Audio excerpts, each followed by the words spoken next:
Bien, entonces ahora continuando.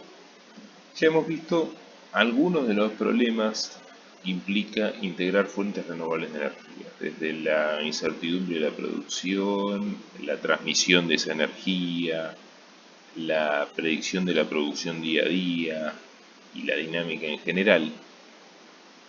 Vamos a ver ahora, digamos, del otro lado. Bueno, no todo pasa por generar más, sino por ahí también pasa por hacer un uso más racional de la energía.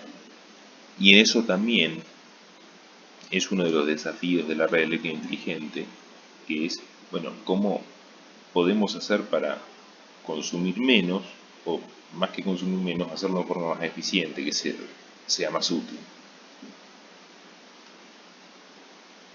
Bueno, por un lado entra en juego todo lo que es reducción del consumo, como decíamos. Aquí entra todo lo que sea, en cierta manera, no dinámico sobre la red, sino más cultural. Programas de concientización, por ejemplo. Y después ya sobre la red, sí, todo lo que sea información de consumo en tiempo real, instalación masiva de medidores inteligentes, ¿sí? El tema de medidores inteligentes, esta fotito que está aquí, la voy a repetir a cada rato porque, digamos, el medidor inteligente es quizás uno de los productos, yo le llamo productos estrella de la red eléctrica inteligente, porque es, digamos, el primer producto que uno asocia comercial con una red eléctrica inteligente, algo que está midiendo y informando en tiempo real, ¿sí? ¿Por qué? Porque eso le provee información no solo a la empresa distribuidora de lo que consumimos, sino al propio cliente, que puede hacer un seguimiento de cómo consume a lo largo del día o a lo largo de la semana y tomar acciones correctivas. Eso sería algo en tiempo real o en tiempo cuasi real. Después están los programas de concientización. ¿Sí? Hay muchos países que han avanzado en este sentido. Aquí puse ejemplos de programas de concientización energética en Canadá, en Australia, en Europa, ¿sí?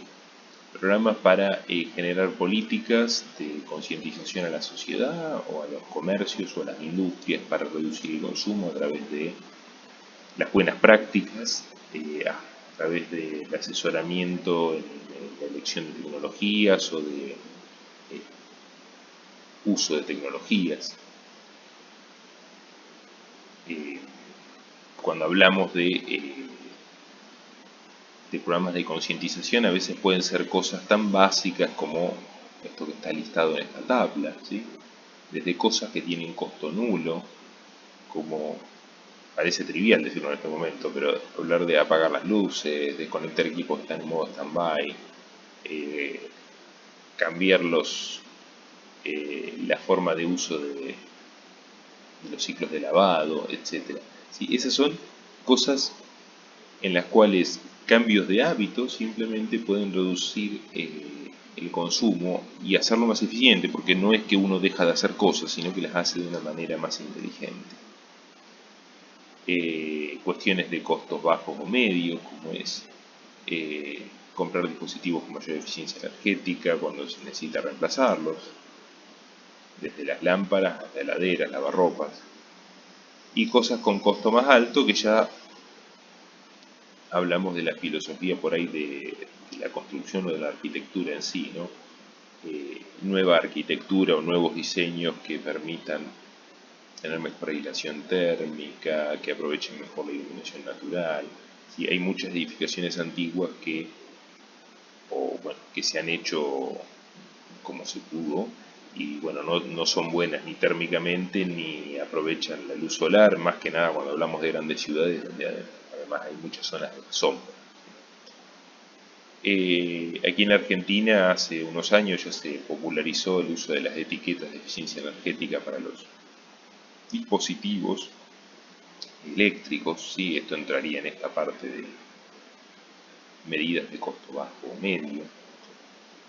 Y hay una página web de la Argentina, la página oficial del gobierno, donde justamente se dan algunos de estos tips o se resumen algunas iniciativas. Ahora en este momento estaba caída estos últimos días, pero hay justamente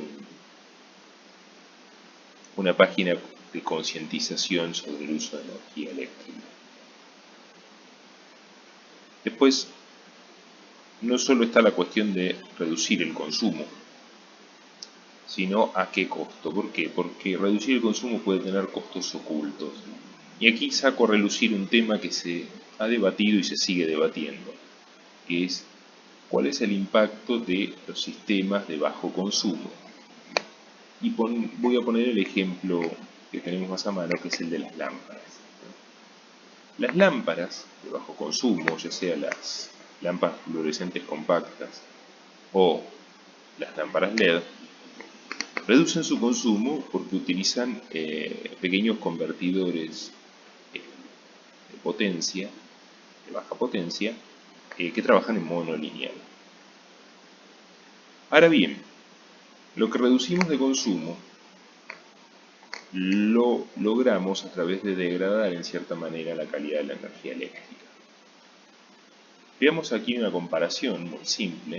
Esta es una captura de osciloscopio en la cual tenemos en rojo oscuro la onda de tensión, que obviamente es un sistema de 110 volts, un sistema americano.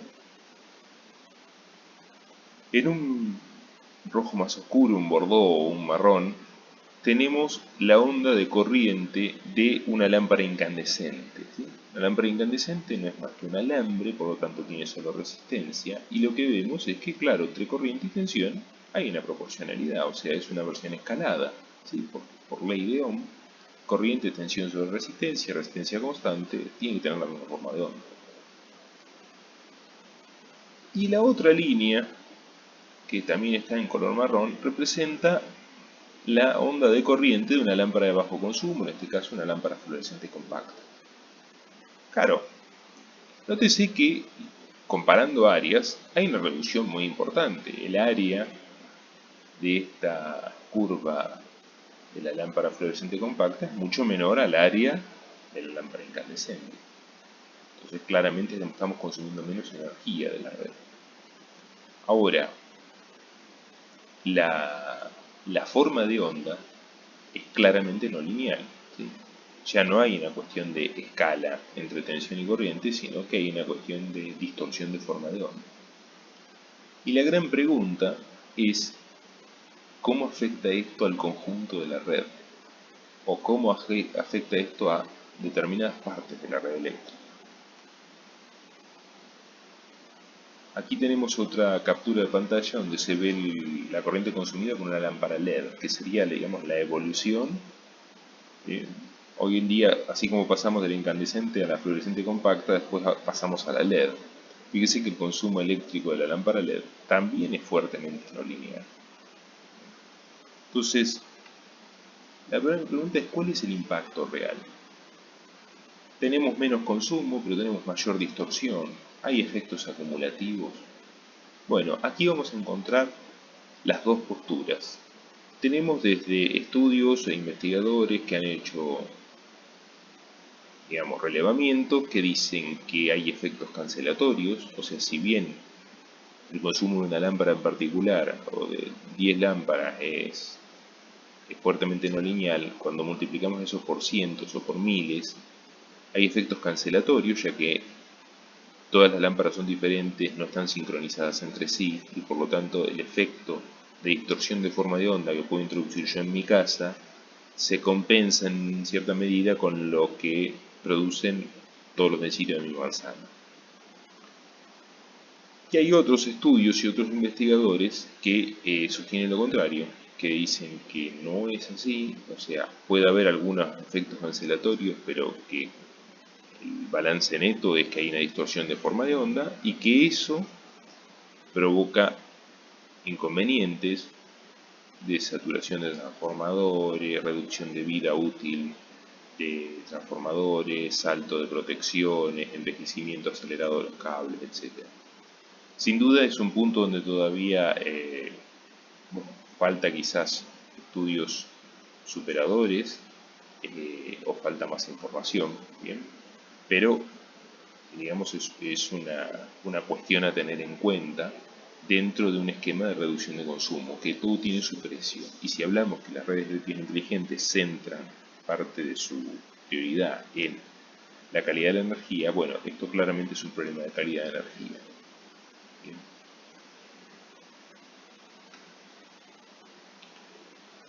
Y por último está la cuestión del impacto medioambiental. O sea, cuando hablamos de reducción de consumo, hablamos de programas de concientización, de medidores inteligentes, calidad de energía, y también tenemos que hablar de impacto medioambiental. La reducción de consumo no solo la necesitamos para no generar, no tener que generar tanta energía, sino también para hacerlo contaminar lo menos posible. Si vemos las matrices energéticas de los grandes consumidores del mundo, si bien estos datos en algunos casos tienen unos años, la realidad es que tampoco ha cambiado tanto, vemos que la mayoría de ellos todavía tiene más de 3/4 de su matriz energética basada en combustibles fósiles, ¿sí? El caso de China, 63% carbón, ¿sí? Después, sí, tenemos hidráulica, viento, o sea, tenemos renovables, un poco de nuclear, ¿sí? Pero tenemos todavía 2/3 de carbón, producción basada en carbón.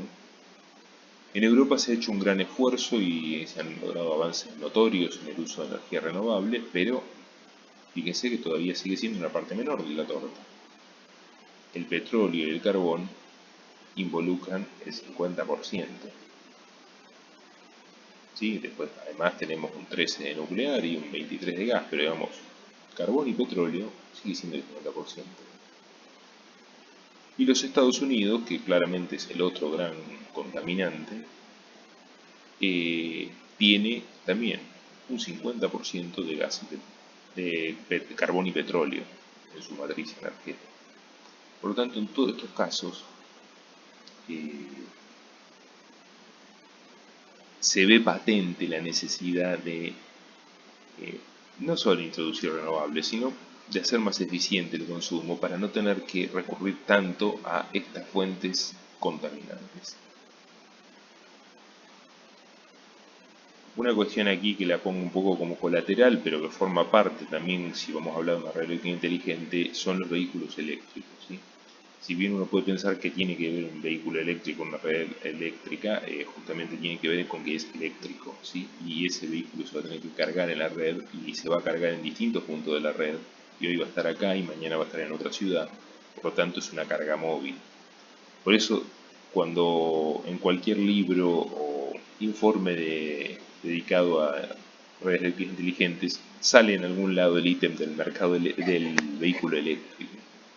Bueno, ¿por qué saco a colación aquí lo del vehículo eléctrico? Uno piensa el vehículo eléctrico como el paradigma eh, del vehículo limpio, ¿sí? Como lo verde.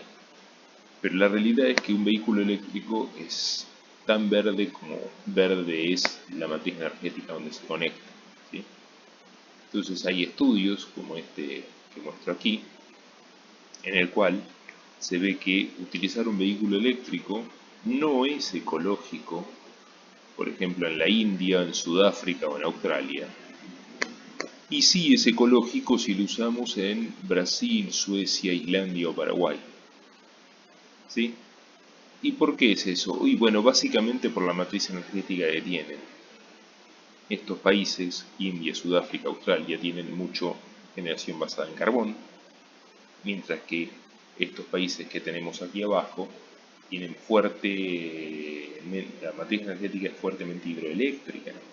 En Suecia, en Islandia, en Brasil, en Paraguay, hay mucha generación hidroeléctrica, es una gran parte de la torta, digamos. Entonces, bueno, fíjese como cosas que en apariencia son ecológicas, eh, podrían no serlo si se utilizan en el ambiente inadecuado.